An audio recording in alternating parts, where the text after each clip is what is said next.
दोस्तों नमस्कार। दोस्तों प्रेमानंद जी महाराज के बारे में आज कौन नहीं जानता। वो किसी से भी अब छुपे हुए नहीं है, चाहे कोई भी व्यक्ति किसी भी उम्र का हो या किसी भी धर्म का हो। उनकी बातें समाज में जीवन में सत्यता पर इतनी ज़्यादा प्रमाणित है कि हर व्यक्ति उनकी बातों को सुनकर अपने जीवन में अम्ल मिलाना चाहता है। तो कुछ बातें जो मैं बता रहा था आप लोगों को, जैसे कि एक बात उन्होंने कई वीडियोज़ में उनकी हमारे सामने आई है और वो बात ये है कि जब घर के अंदर माता-पिता हमारे बुजुर्ग हो जाते हैं तो उनकी बुद्धि जो है वो बिल्कुल ही बच्चों के जैसी हो जाती है। और ये बात हम सुन सारे रहे हैं, शेयर भी सारे ही करते हैं उनकी बात को, लेकिन मैंने देखा है और हम लोग आस-पास में देखते हैं कि इसको अमल में लाना बहुत ज़्यादा कठिन होता है।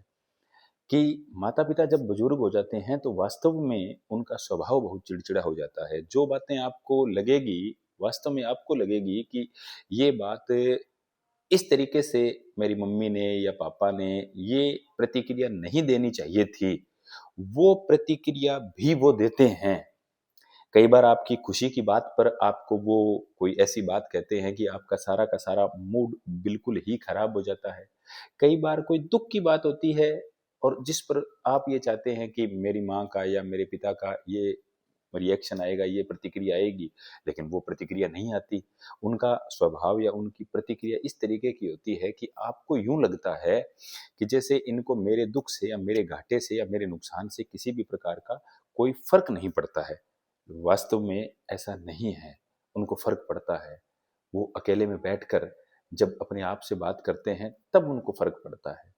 उनको ये एहसास भी होता है, आपने उनकी बुरी बातों के साथ में कुछ अच्छी बातों को भी देखना, कि उनको ये भी एहसास होता है कि मैंने उस वक़्त जो बोला था मेरी संतान को, वो गलत बोल दिया था।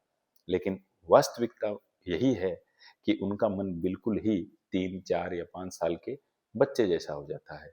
अतएव अपने माता-पिता के स्वभाव का विशेष ध्यान रखें और अगर आप माता-पिता हैं, बड़े हैं, बुजुर्ग हैं, तो अपने स्वभाव को सुधारने की कोशिश भी करें। अगर आप सुधार सकते हैं तो। बात पसंद आए तो शेयर कीजिए। धन्यवाद।